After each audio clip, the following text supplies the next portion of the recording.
don't take days off, do I? When my number is called, I don't take plays off, do I?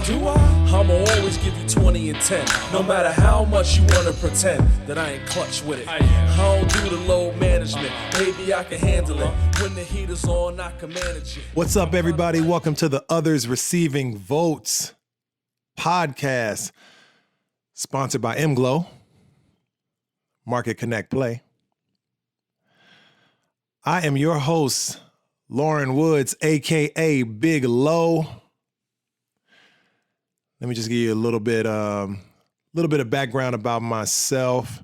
I was born and raised in St. Louis, Missouri. Went to the University of Arizona where I played basketball, graduated from there.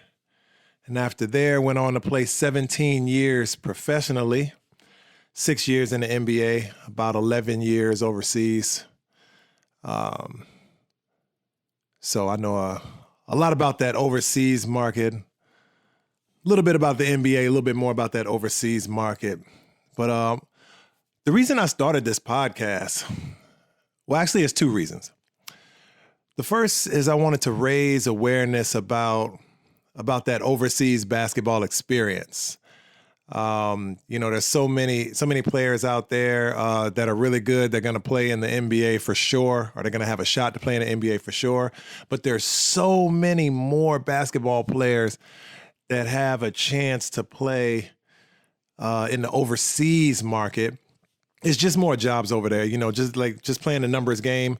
It's about 400 spots in the NBA every single season, 400 spots. And a lot of those spots are going to be taken by veterans, whatever. So, when the rookies come in, all the drafted rookies, all the top guys, they're going to have their spot, and then there's going to be a select few in the second round that get drafted. They're going to have their spot. But, for the most part, it's a few jobs available year in and year out in the NBA. And, overseas, there's thousands. So, it's just playing the numbers game. You got a better chance of playing overseas. So, and one thing that I know about, and I know a lot of guys have had a good experience with this, is sometimes you can start off overseas and then, you can work your way back to the NBA. As our guest that we have on the show later will tell you, that's how he did it. That's the first thing. The second thing is I want to educate these kids coming out of school or the kids very early on in their careers on all of the possible scenarios that can occur once you touch down in that foreign land. And it's a lot. I mean, you're going to see in some parts of the world, you're going to see some very interesting things and some very different things. So I want to try to prepare you for all of that. That's pretty much it. I want all the basketball players to be honest with you. And I've always felt this in my heart.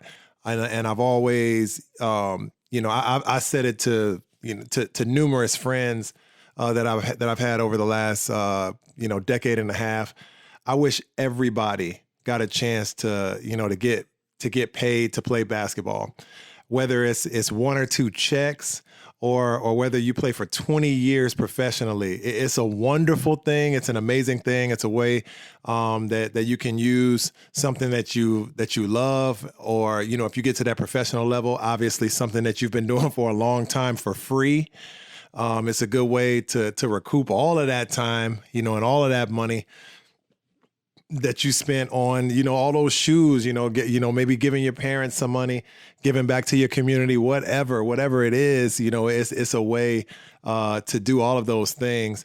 And I want all of you, aspiring basketball players out there to be a part of that. And, with that said, let's not waste any time. Let's get right into the show. Let's start it.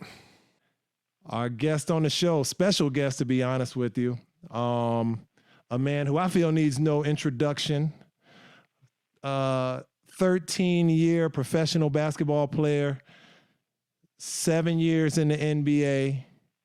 NBA height is 6'10", listed at 6'10", but I know personally for a fact the boy is 6'7.5".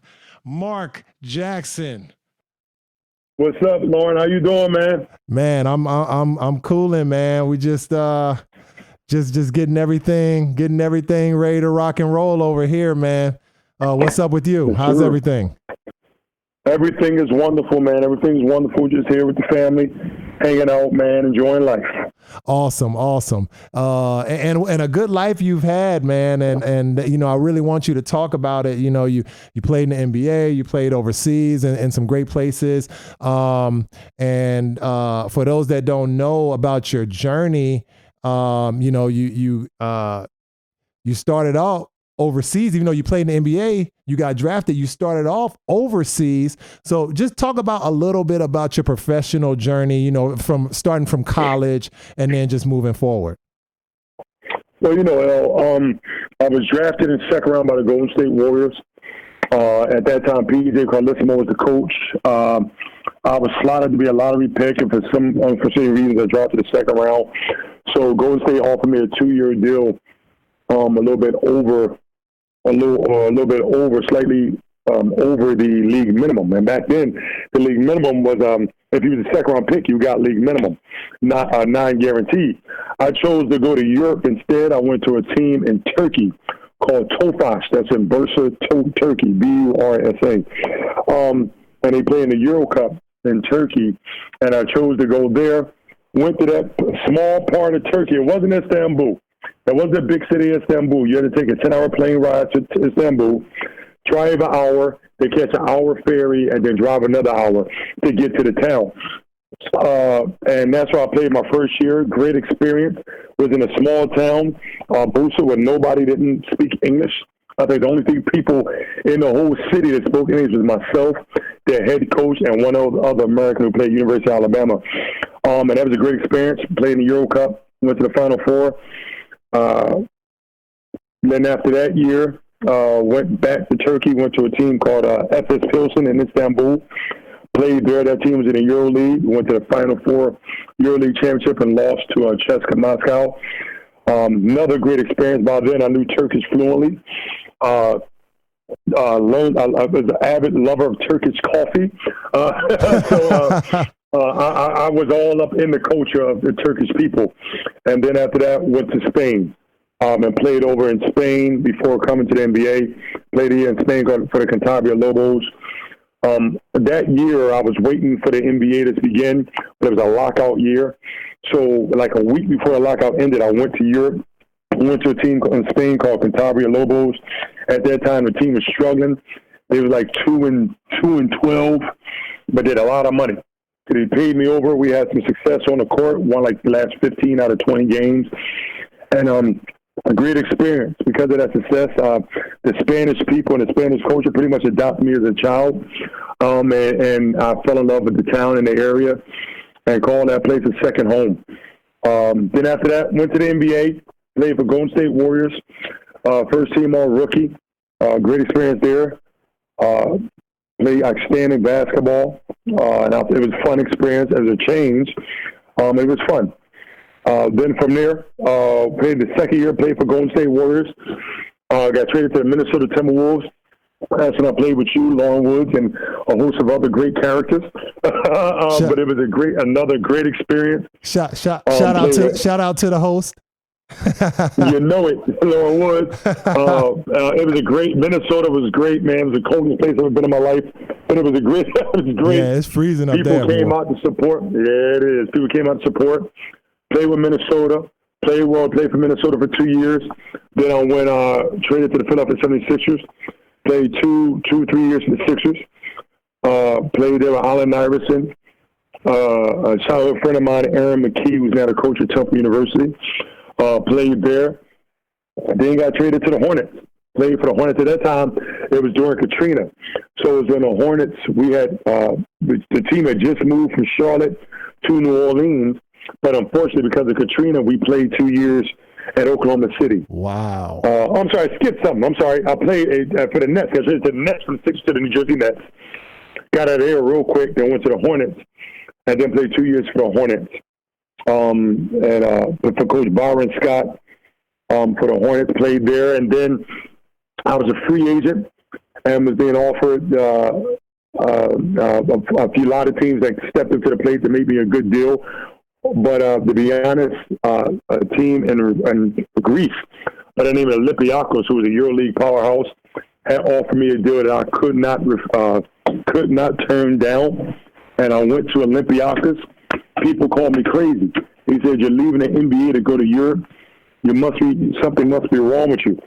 And I was like, "No." Well, they offered me pretty much 5 times the amount that I'm being offered in the NBA, cash pretty much up front. And I could do, and just chose to go to Olympiacos. Went to the Final Four there. Lost to CSKA Moscow again. Then after that, went to Russia.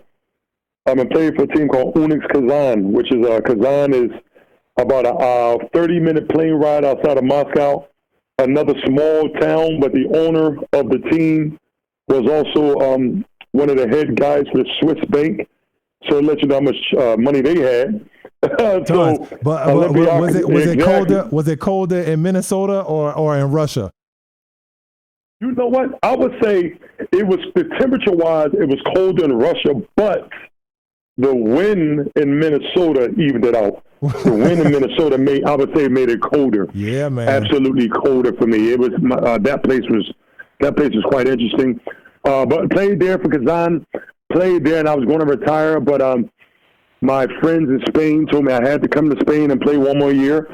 And I went and finished up and played one more year in Spain, a town called Santiago de Compostela, which is right near Portugal, in Spain, but on the Portugal borderline.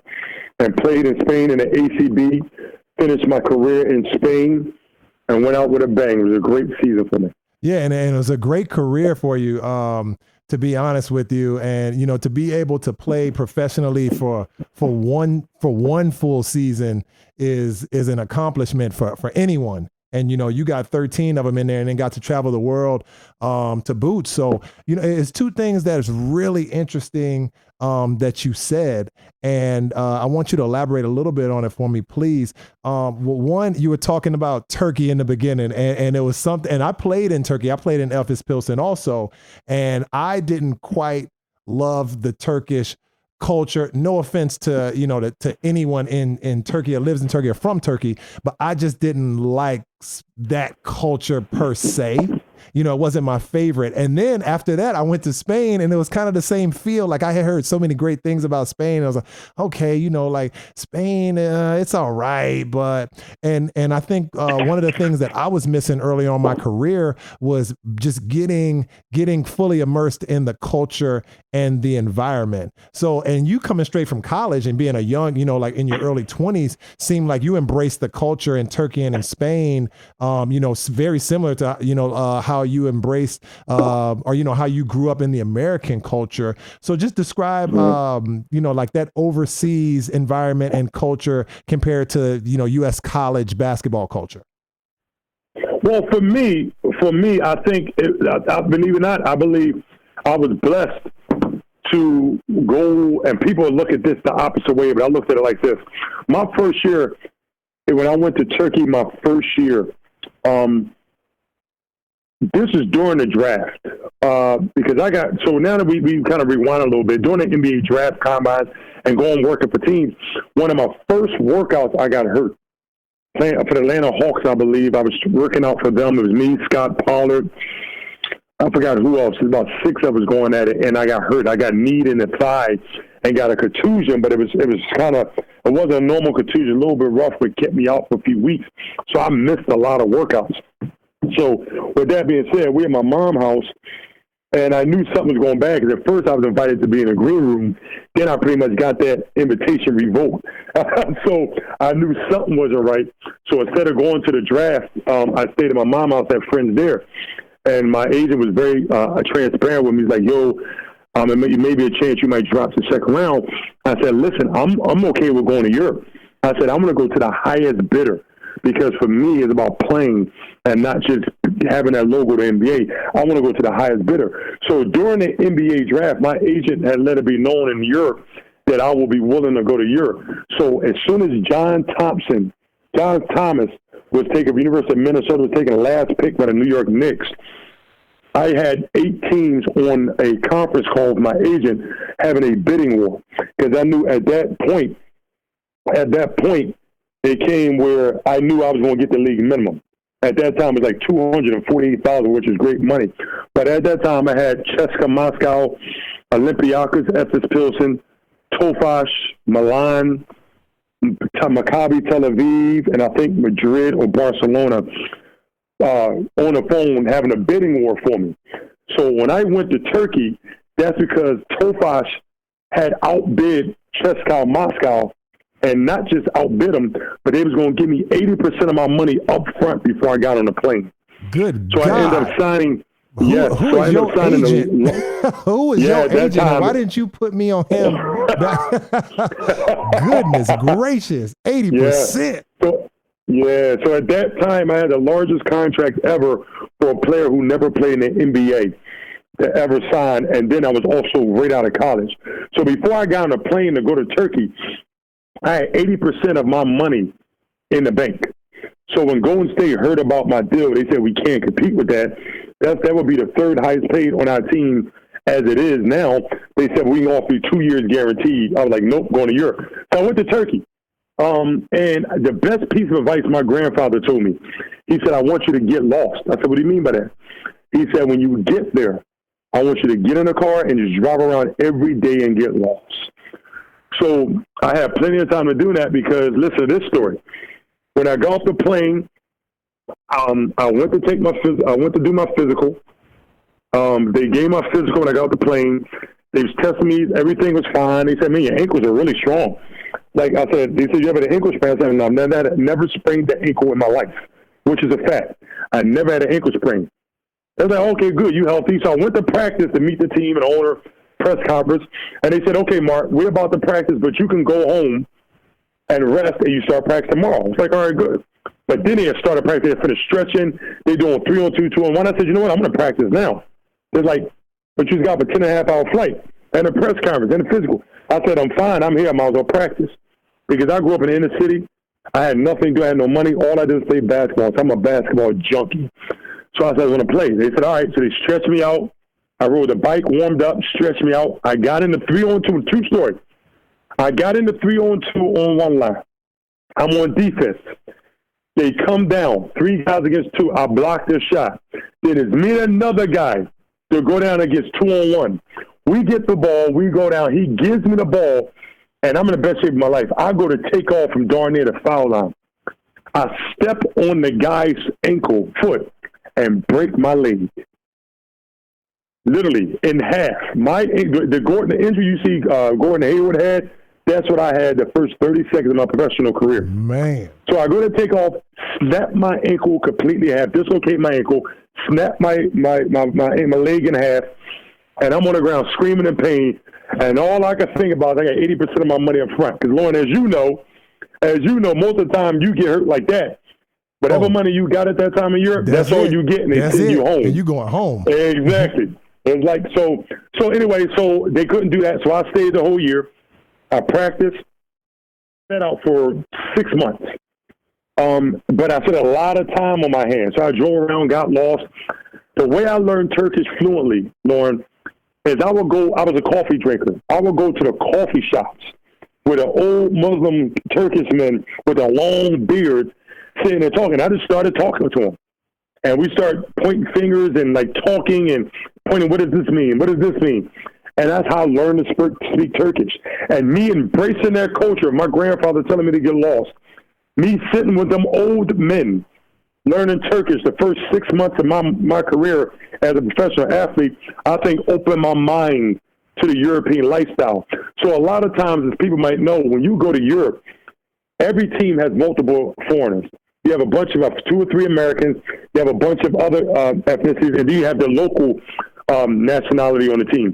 Most of the times you'll go out to eat, the Americans sit the Americans. At that time, the Turkish have the Turkish, and the guys from, at that time, Lithuania, sit with the Lithuanians. Nobody interacted when you was on the road. But for me, I sat with the Turkish guys. I spoke Turkish. Right. Which is like a rare thing. It's not like that in European basketball. So to make a long story short, I did that, and it opened my mind, and I became very good friend with a lot of the Turkish guys. Hedo Turkoglu, at that time, I played a lot of years in the NBA, was my first teammate in Europe there. And he was a young guy. I was fresh out of college. I believe he was 16 at the time. And we picked each other brains, and I got to be real good friends with him. And that's how I started embracing European lifestyle. So when I went to Europe, I went with a different mindset than a lot of the typical Americans go. They just about give my money and let me go by myself. Me, no. I was always out driving around, always out meeting people, always walking around. I rarely stayed in the house. So that's why I think I opened up, not just to Turkey, but to the Spanish people, to Russia. I just opened up and became as one with the people of the country I was in. Yeah, that's great advice. And it's something that, I wish I would have known when my first couple of years in Europe, and I actually had some good veteran players that I went. My first year in Europe was in Lithuania at BC Žalgiris, and I had this vet named Tanaka Beard and DeJuan Collins.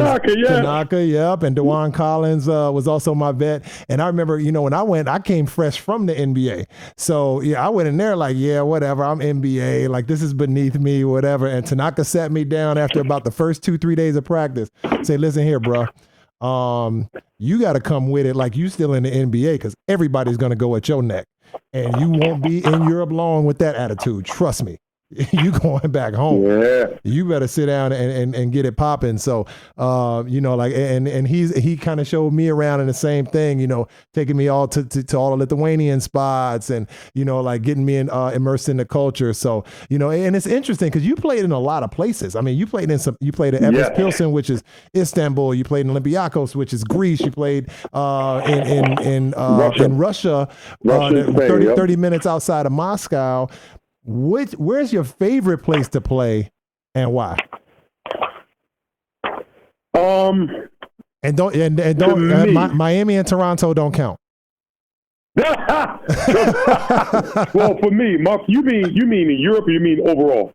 In Europe. In Europe, my favorite place to play, believe it or not, was Turkey. When I played for Efes Pilsen that year, and why I didn't have a good season then, as far as numbers wise, because I had slipped a disc in my back, and I was playing through that. But Istanbul had so many teams that had money, and so many female teams. So every team had at least 2 to 3 Americans on it.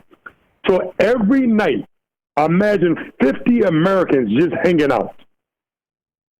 Every night, and my buddy at that time, Jerome Puala, who's the assistant coach for the Boston Celtics, he played for Ukir at the time. Ukir Fenerbahce, that was in Turkey.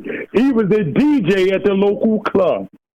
Wow. So every night, 7 days a week, imagine 40 to 50 Americans just hanging out and eating dinner, then going to hang out every single night.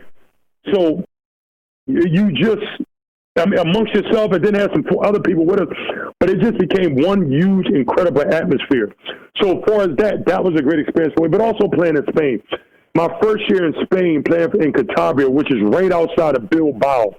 The main city is called Santander, which is about 30 minutes outside of Bilbao, Spain. That town of Cantabria it's a beach town. It has 35,000 people in the max.